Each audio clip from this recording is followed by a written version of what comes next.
Hello students, कैसे हैं आप सब। आशा करती हूँ आप अच्छे होंगे और अच्छे से अपनी पढ़ाई कर रहे होंगे। मैं मोनिका रावत आपका स्वागत करती हूँ आईसीटी वर्चुअल क्लासरूम देहरादून में। बच्चों, आज से हम आपकी क्लास 11th की ओ लैब्स की क्लासेस शुरू करने जा रहे हैं। इसमें हम आपके जो लैब में एक्सपेरिमेंट्स होते हैं उनको डिस्कस करेंगे, उनकी थ्योरी समझेंगे और किस प्रकार से आप ये एक्सपेरिमेंट करेंगे ये भी डिस्कस करेंगे। तो बच्चों, अब हम चलते हैं अपने स्मार्ट बोर्ड की तरफ। तो बच्चों, जैसे कि आप जानते हैं कि आज से आपकी फिजिक्स की ओ लैब की क्लास शुरू है। तो सबसे पहले हम ये देख लेते हैं कि लैबोरेटरी यानी प्रयोगशाला क्या हो। तो जैसे कि आप जानते हैं, जब भी आप साइंस पढ़ते हैं तो वहाँ पे आपको बहुत सारे नियम बताए जाते हैं। ठीक है, आपके पास अलग अलग प्रकार के नियम होते हैं, बहुत सारी स्टेटमेंट होती हैं। ठीक है, तो वो जो स्टेटमेंट होती है वो आप साइंस की क्लास में या फिजिक्स की क्लास में, जैसे कि ओम का नियम है, आप थ्योरेटिकली पढ़ लेते हो कि इसका रिलेशन इससे क्या है। ठीक है, यानी V और I, वोल्टेज और करंट का या धारा का आपस में क्या संबंध है, ये आप पढ़ लेते हो अपनी थ्योरी की क्लास में, फिजिक्स की क्लास में। लेकिन जब हम लेबोरेटरी में आते हैं तो लेबोरेटरी में हम क्या करते हैं, इस रिलेशन को प्रूव करते हैं, सिद्ध करते हैं। ठीक है, कि आखिर ऐसा होता है या नहीं, उसको हम ऑब्जर्व करते हैं प्रैक्टिकल के माध्यम से। यानी बेसिकली हम क्या करते हैं, हम इसको प्रैक्टिकली प्रूव करते हैं। ठीक है, या वेरीफाई करते हैं, सिद्ध करते हैं। अब यहाँ पे जब भी हम लेबोरेटरी की बात करते हैं तो जो लेबोरेटरी होती है, यहाँ पे जितने भी आप एक्टिविटी करते हैं या जो भी आप एक्सपेरिमेंट करते हैं उनको एक कंट्रोल कंडीशन में किया जाता है। यानी कि यहाँ पे आपके पास सभी तरीके के इक्विपमेंट्स होते हैं जिनसे आप जो है इस प्रकार के जो एक्सपेरिमेंट है वो कर सके। ठीक है, जैसे कि अगर हम बात करें, आपका जो है आपको ये देखना है कि जो आपके अवतल और उत्तल लेंस होते हैं इनके माध्यम से जो प्रतिबिंब बनता है वो कैसा हो। तो यहाँ पे आपके पास प्रॉपर ऑप्टिकल बेंच होती है। ठीक है, तो ऑप्टिकल बेंच होती है, आपके पास लेंस होते हैं दोनों तरीके के, अवतल और उत्तल लेंस दोनों होते हैं आपके पास। फिर जो आपकी ऑप्टिकल बेंच होती है उसमें क्या होती है, आपकी कैलिब्रेशन होती है, वहाँ पे आपके मेजरमेंट रहते हैं जहाँ पे आप इनकी जो दूरी है उनको भी आप माप सकते हैं। ठीक है, ऑब्जेक्ट होता है। तो इस तरीके से आपके पास क्या होता है, सब तरीके का जो है सेटअप होता है और आप यहाँ पे आसानी से और इजीली क्या कर पाते हैं, अपने एक्सपेरिमेंट कर पाते हैं। ठीक है, तो अब हम बात करते हैं कि लेबोरेटरी होती क्या है। A laboratory is a facility that provides controlled condition in which scientific or technical research, experiment and measurement may be performed। यानी अगर हम प्रयोगशाला की बात करें तो प्रयोगशाला क्या करती है, हमें कंट्रोल कंडीशन देती है। ठीक है, ताकि हम साइंटिफिक टेक्नोलॉजिकल रिसर्च एक्सपेरिमेंट्स वगैरह कर सके।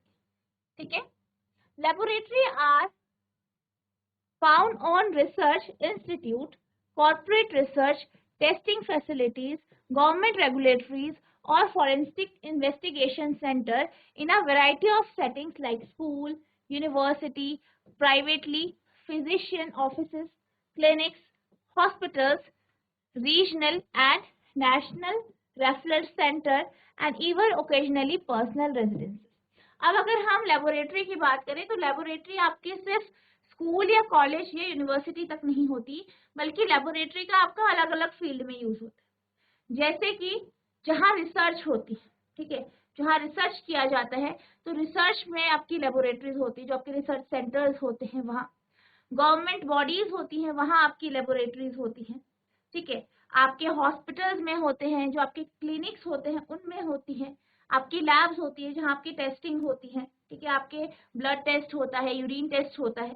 ठीक है, तो इस तरीके से सिर्फ आपके स्कूल या कॉलेज में ही लेबोरेटरी नहीं होती, बल्कि अलग अलग जगह आपकी लैब्स होती हैं, यानी लेबोरेटरी होती है।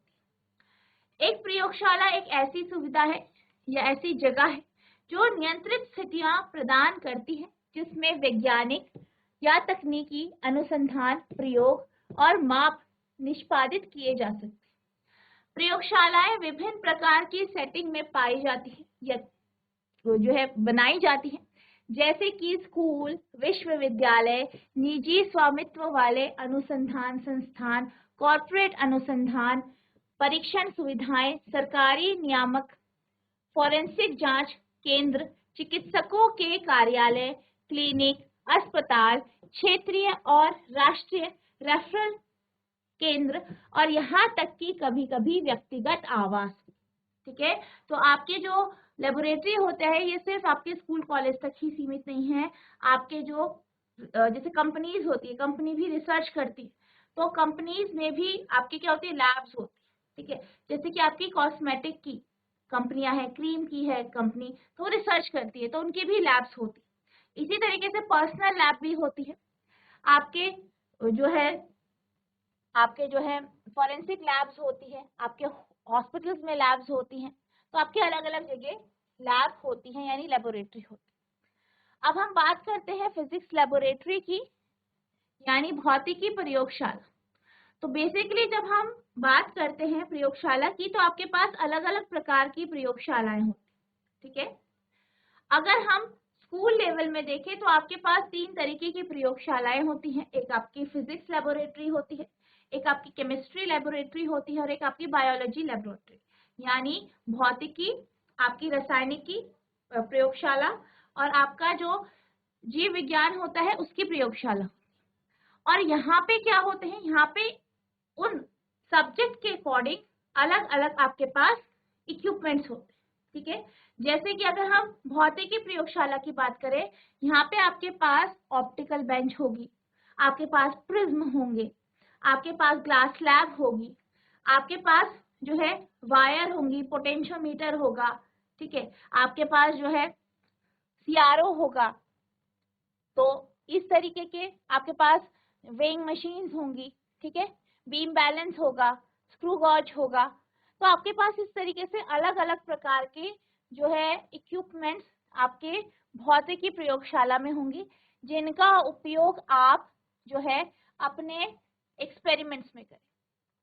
तो अगर हम फिजिक्स लेबोरेटरी की बात करें तो यहाँ पे आपके पास अलग अलग प्रकार के एक्सपेरिमेंट्स करने के लिए अलग अलग इक्विपमेंट्स होंगे।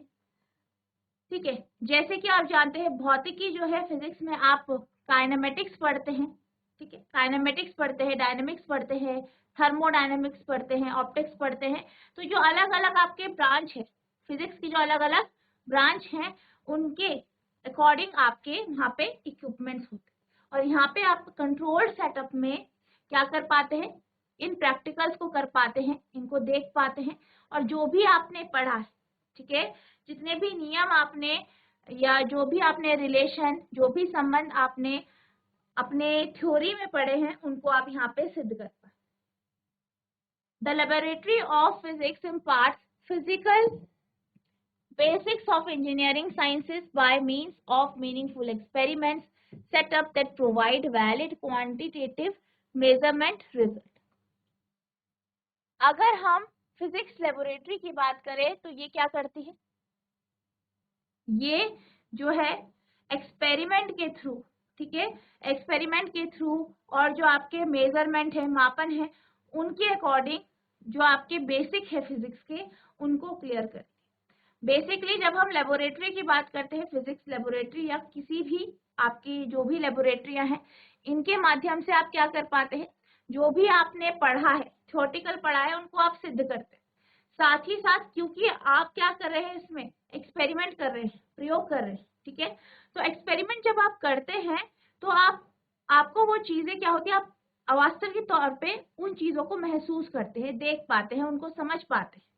तो आपको वो चीजें काफी अच्छे से यहाँ पे याद हो जाती है, काफी अच्छे से आपके उनके कॉन्सेप्ट क्लियर हो जाते। ठीक है, तो लेबोरेटरी का एक यूज ये भी है। The focus is on kinematic, dynamics, vibration theory, fluid mechanics, thermodynamics, acoustics and optics. तो यहाँ पे जो आपका फोकस होता है, यहाँ इन जो आपकी भौतिकी प्रयोगशाला होती है, यहाँ पे हम काइनेमेटिक के, डायनेमिक्स के, ठीक है, आपके वाइब्रेशन थ्योरी के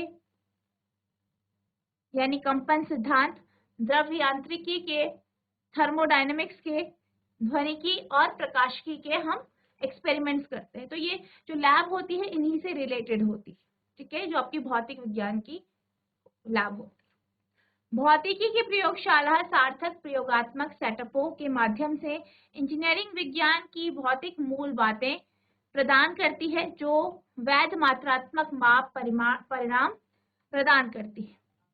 फोकस, काइनेमेटिक, डायनेमिक्स, कंपन सिद्धांत, द्रव यांत्रिकी, थर्मोडायनेमिक्स, ध्वनिकी, प्रकाशिकी, आपका इलेक्ट्रिसिटी जो होता है उस पे होता है। तो बच्चों सबसे पहले हम बात करते हैं वर्नियर कैलिपर की। तो बेसिकली जो आपका वर्नियर कैलिपर होता है ये एक मापन का यंत्र है, यानी इसे आप मेजरमेंट करते हैं, ठीक है, मेजरमेंट करते हैं। मेजरमेंट के लिए, मेजरमेंट के तौर पे इसका उपयोग आपके फिजिक्स लेबोरेटरी में होता है।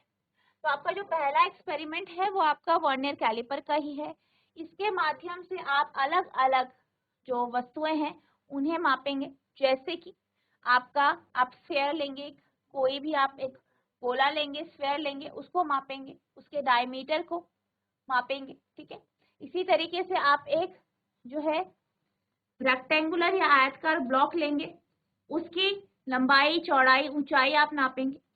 इसी तरीके से आप क्या करेंगे, बीकर है, ठीक है, बीकर जो होता है, बीकर की जो मोटाई है, उसकी जो डायमीटर है, ठीक है, और उसकी जो डेप्थ है उसको हम मापें।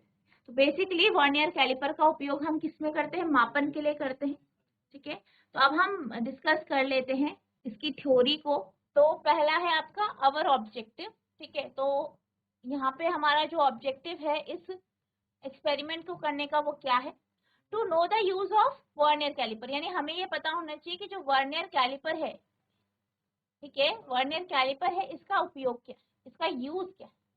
Next, to measure the diameter of small sphere cylindrical body, यानी जो आपकी बेलनाकार वस्तु है या आपका गोला है कोई, ठीक है, आपका स्फीयर है, उसके डायमीटर को मापना। नेक्स्ट है आपका to measure the length, width and height, to measure the length, width and height of the given rectangular block, जो आपका आयताकार ब्लॉक है उसकी लंबाई, चौड़ाई और ऊंचाई का मापन करना। अगला है to measure the internal diameter and depth of a given beaker, calorimeter and hence find its volume.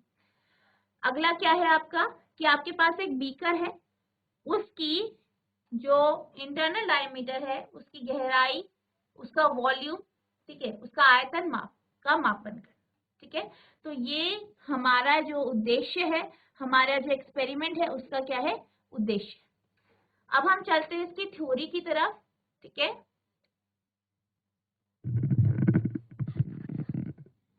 तो थ्योरी की तरफ हम चलते हैं। तो आप यहाँ पे देख सकते हैं ये क्या है, आपका वर्नियर कैलिपर है, ठीक है। आपको यहाँ पे फिगर दिख रही होगी, वर्नियर कैलिपर है। वर्नियर कैलिपर का आपको ये जो हिस्सा है, यहाँ पे ये जो हिस्सा दिख रहा है, इसे हम मेन स्केल कहते हैं। क्या कहते हैं, मेन स्केल। अब यहाँ पे आपको इस मेन स्केल के नीचे ये छोटी छोटी लाइनें दिख रही हैं और ये वाला भाग दिख रहा है, ये वाला पार्ट दिख रहा है, इसको हम वर्नियर स्केल कहते हैं, ठीक है। ये आपका क्या है, वर्नियर स्केल है, आपको दिख रहे होंगे। इसके बाद इस वर्नियर स्केल के नीचे आपको एक छोटा सा स्ट्रक्चर दिख रहा है जिसे हम रिटेनर कहते हैं, ठीक है, रिटेनर कहते हैं। मेन स्केल से हम मेन स्केल रीडिंग लेते हैं, ठीक है, मेजरमेंट की जो मेन रीडिंग होती है वो इससे ली जाती है। वर्नियर स्केल से जो आपकी उस स्केल की मेन रीडिंग आपकी मेन स्केल से होती है, फिर पॉइंट समथिंग होता है इस तरीके से। तो जो माइन्यूट रीडिंग होती है या छोटी जो रीडिंग होती है उनको हम वर्नियर स्केल से रहते हैं। अब यहाँ पे रिटेनर है, रिटेनर क्या करता है, आपका जो इसके जॉ है, ठीक है, इसकी जो जॉ है इसको फिक्स करने में मदद करता है। यानी आपने यहाँ पे क्या किया, यहाँ पे आपके पास दिख रहा होगा आपको आउटर मेजरिंग जॉ है और ऊपर क्या है, इनर मेजरिंग जॉ। तो ये जो है ये मेजरमेंट के लिए जॉ है, जैसे जबड़ा होता है, ठीक है, जबड़े के बीच में रखते हैं, तो यहाँ पे भी वही है, जॉ है। तो इसके बीच में हम क्या करते हैं, यहाँ पे आपको जो भी मेजरमेंट करना है वो आप रखते हैं, ठीक है। ये इनर मेजरिंग जो है, यहाँ पे भी आप क्या करते हैं, जिसको आपको मेजर करना है उसके अंदर की विड्थ मेजर करनी है तो आप यहाँ पे रखते हैं। ये हम आगे देखेंगे किस प्रकार से आप रखते हैं। तो इनको क्या करता है, ये यहाँ पे हम वस्तु को रखते हैं जिसे मेजर करना है, तो जो रिटेनर होता है इसे उस जगह फिक्स कर देता है, यानी जहां तक हमें इसको फैलाना है, इस जॉ को फैलाना है, वहां पे ये क्या कर देता है, फिक्स कर देता है, वहां पे इसको फिक्स कर देता है ताकि ये हिले। अब इसके बाद आप देख सकते हैं यहाँ पे एक डेप्थ मेजरिंग प्रोंग है। ये जो है यहाँ पे आपको छोटा सा एक स्ट्रक्चर दिख रहा है, इसे डेप्थ मेजरिंग प्रोंग कहते हैं, और इसके माध्यम से हम वस्तु की गहराई को मापते हैं। ठीक है, जैसे कि हमने बीकर की गहराई निकालनी है, डेप्थ निकालनी, तो हम इसी के माध्यम से निकाल। ठीक है, तो ये आपके पास ये है, और ये आउटर मेजरिंग जॉ जो है ये आप जो भी आपकी वस्तु है उसके बाह्य जो है उसके मेजरमेंट के लिए आउटर डायमेंशन का, यानी आपको इसका डायमीटर निकालनी है। ठीक है, तो आप किसका यूज करेंगे, आउटर मेजरिंग जॉ का। इसी तरीके से आपको किसी वस्तु का, जैसे कि बीकर है, बीकर का अंदर का डायमीटर निकालना है तो आप इनर मेजरिंग जॉ का उपयोग करें। ठीक है, तो अब हम इसे डिस्कस कर लेते हैं। What is vernier caliper? A caliper is a device to measure the distance between two opposite side of an object. अगर हम कैलिपर की बात करें तो कैलिपर का उपयोग हम दो विपरीत चीजें हैं, ऑपोजिट साइड हैं, ठीक है, उनकी दूरी को मापने में करते हैं। जैसे कि आपके पास क्या है, बीकर है, तो बीकर के जो वॉल है, ठीक है, उसकी जो साइड है, ऑपोजिट साइड, विपरीत दिशा में जो साइडें हैं, उनको मापने के लिए हम वर्नियर कैलिपर का उपयोग करते हैं। इसी तरीके से आपके पास क्या है, एक आयताकार बॉक्स है, उसकी आपको लंबाई, चौड़ाई, मोटाई नापनी है, तो उसके लिए हम वर्नियर कैलिपर का उपयोग करते हैं। It can be as simple as a compass with inward or outward facing point. ये क्या हो सकता है, कंपास के जैसा हो सकता है, जिसमें आपका इनवर्ड और आउटवर्ड पॉइंट, ठीक है, जैसे कि आप यहाँ पे देख सकते हैं, जैसे कंपास में होते हैं 2 पॉइंट, इसमें भी यहाँ पे जैसे आउटर मेजरिंग जो है, यहाँ पे भी आपके पास 2 पॉइंट, इनर मेजरिंग जो है यहाँ पे भी आपके पास 2 बिंदु है। First, the tip of the caliper are adjusted to fit across the point to be measured, and caliper is then removed, and the distance between the tip and measuring ruler is using a ruler. सबसे पहले क्या किया जाता है, जो आपका caliper है उसकी जो जॉ है उसको अलग किया जाता है। ठीक है, उसकी कैलिपर को क्या करा जाता है, उसे रिमूव किया जाता है, उसकी जॉ को अलग किया जाता है, उसकी जो टिप्स है, जो उसके आगे का हिस्सा है, सिरा है, उसे अलग किया जाता है। फिर क्या किया जाता है, उसके बीच में आप वस्तु को रखते हैं जो भी आपको मापना है, और फिर आप उसका मेजरमेंट लेते हैं। The modern vernier caliper was invented by Joseph R Brown in 1851। ठीक है, जो जोसेफ आर ब्राउन है, उन्होंने 1851 यानी 1851 में जो है इसको बनाया। It was the first practical tool for exact measurement. ये जो था, ये पहला ऐसा टूल था, ठीक है, एक ऐसा टूल था जिससे आप बिल्कुल सही मेजरमेंट कर पाते। ठीक है, और ये कैसा था, इसका जो प्राइस भी था वो काफी अफोर्डेबल था, यानी बहुत ज्यादा ये महंगा नहीं था। ठीक है, the vernier caliper consist of main scale fitted with a jaw at one end. अब अगर वर्नियर कैलिपर की बात करें तो इसमें क्या होता है, एक मेन स्केल होता है जैसे कि यहाँ पे, और ये किससे जुड़ा होता है, जॉ से जुड़ा होता है, एक साइड ये जॉ से जुड़ा होता है। Another jaw containing the vernier scale moves over the main scale. अब जो दूसरा जॉ है, ये वाला एक जॉ यहाँ जुड़ा हुआ है, और दूसरा जॉ क्या है, दूसरे वर्नियर स्केल से जुड़ा है, जो कि मूवेबल है, जिसे आप आगे पीछे मूव कर सकते हो। ठीक है, आप इसे आगे पीछे गति करा सकते। When the two jaw are in contact, the zero of the main scale and zero of the vernier caliper should coincide. If both the zeros do not coincide, then there will be a positive or negative zero.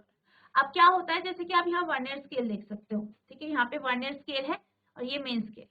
अब अगर आपके ये दोनों jaw जो है ये आपस में जुड़े हैं, ठीक है, जुड़े हैं, और ये जो स्केल है ये आपस में यहाँ पे कोइंसाइड कर रहे हैं। ठीक है, कोइंसाइड कर रहे हैं मतलब जो मेन स्केल का जो मिनिमम पॉइंट है, ठीक है, या 0 पॉइंट है, वो वर्नियर स्केल के 0 पॉइंट से अगर लगता है तो इसमें 0 एरर है। अगर नहीं है तो आपको एरर मेजर करना पड़ेगा, और आप जब मेजरिंग या मेजरमेंट करेंगे, जब भी आप मापन करेंगे, तो वो एरर आपको उससे हटाना पड़ेगा। जैसे कि आपने छोटी क्लासेस में पढ़ा है किस तरीके से हम किसी भी कोई भी आपके पास इंस्ट्रूमेंट है जिससे मेजरमेंट करते हैं, जिससे मापन करते हैं, उनमें अगर आपका 0 एरर, अगर एरर आ रहा है तो आप किस तरीके से उसे ठीक कर सकते हैं। तो उसी का उपयोग करके आप यहाँ पे अपने मेजरमेंट को ठीक कर सकते हैं। अब हम बात करते हैं, अब सबसे पहले बात करते हैं हम मेन स्केल की, ठीक है। तो मेन स्केल, जैसे कि मैंने आपको बताया ये क्या है, आपका मेन स्केल है। और यहाँ पे जो मेजरमेंट होता है वो सेंटीमीटर में होता है। किसमें होता है? सेंटीमीटर में होता है। और दूसरे साइड में आपके इंचेस में होता है। जैसे स्केल में होता है बिल्कुल वैसे ही आप देख सकते हैं, ये क्या है, सेंटीमीटर स्केल है, और ये आपका इंच का स्केल है। तो आपका जो मेन स्केल होता है इसमें सेंटीमीटर और इंचेस में आपके मेजरमेंट होते हैं, ठीक है। यानी जो मापन के लिए आपके पास सेंटीमीटर और इंच होते हैं। अब इसमें क्या होता है, इसमें आपका इनर और आउटर जॉ जुड़े होते हैं। जैसे कि आप यहाँ पे देख सकते हैं, ये आउटर जॉ है, ये यहाँ पे आपके मेन स्केल से जुड़ा है। इनर जॉ ये वाला है, ये भी आपका मेन स्केल से जुड़ा है। अब जब ये जॉ, दोनों के दोनों जॉ की बात कर रहे हैं, ये आपस में कांटेक्ट में होते हैं, यानी दोनों संपर्क में है, दोनों के दोनों जॉ। तो 0 जो मेन स्केल का है, ठीक है, और वर्नियर स्केल का है, इनको क्या करना चाहिए, आपस में कोइंसाइड, यानी दोनों आपस में लगे। जैसे कि मैंने आपको बताया, अगर ये दोनों आपस में नहीं लगते हैं तो यहाँ पे क्या होगा, आपका पॉजिटिव या नेगेटिव 0 एरर, ठीक है। तो यहाँ पे क्या होना चाहिए, जो आपके जॉ है, दोनों जब आपस में जुड़े हैं तो वर्नियर स्केल और मेन स्केल दोनों आपस में क्या करने चाहिए, कोइंसाइड करने चाहिए। अब हम बात करते हैं वर्नियर स्केल क्या होता है। वर्नियर स्केल आप देख सकते हैं, जैसे कि मैंने आपको बताया था, ये छोटी जो स्ट्रिप है ये क्या है, वर्नियर स्केल है। और ये क्या कर सकती है, ये आपकी जो ये मेन स्केल है यहाँ पे ये स्लाइड कर सकती है, यानी मूव कर सकती है आगे पीछे। और आप इसको इस रिटेनर के माध्यम से, यहाँ पे रिटेनर दिख रहा होगा, इसके माध्यम से इसकी जो पोजीशन है उसे आप फिक्स कर सकते हैं, ठीक है। अब अगर हम वर्नियर स्केल की बात करें तो वर्नियर स्केल में जो आपका 0.9 सेंटीमीटर होता है, ठीक है, ये आपका 0, यहाँ पे आप देख सकते हैं, यहाँ पे अगर आपको दिख रहा होगा, ठीक है, ये वर्नियर स्केल है आपका। तो यहाँ पे जो वर्नियर स्केल होता है, यहाँ पे ये 0.9 सेंटीमीटर का ये होता है, यानी 0.9 सेंटीमीटर का ये पूरा होता है। और इसमें 10 डिवीजन होते हैं, आप काउंट कर सकते हैं, 1 2 3 4 5 6 7 8 9 10। तो यहाँ पे कितने हैं आपके पास, 10 डिवीजन है। और ये बराबर पार्ट में 9 सेंटीमीटर, सॉरी 0.9 सेंटीमीटर का है, ये 9 का नहीं है, 0.9 है, 1 से थोड़ा कम है ये आप, ठीक है। और ये कितने पार्ट्स में डिवाइड होता है, ये आपके 10 पार्ट में डिवाइड हो। नेक्स्ट है आपका वर्नियर स्केल, हो गया आपका वर्नियर स्केल, जिसमें आपका, ठीक है, 0.9 सेंटीमीटर 10 पार्ट में डिवाइड होता है। अब हम बात करते हैं आउटर मेजरिंग जॉ की। तो इसका उपयोग हम बाह्य, किसी भी वस्तु की जो बाह्य विमा है या डायमेंशन है उसको मापने के लिए हम किसका उपयोग करते हैं, आउटर मेजरिंग जॉ, ठीक है।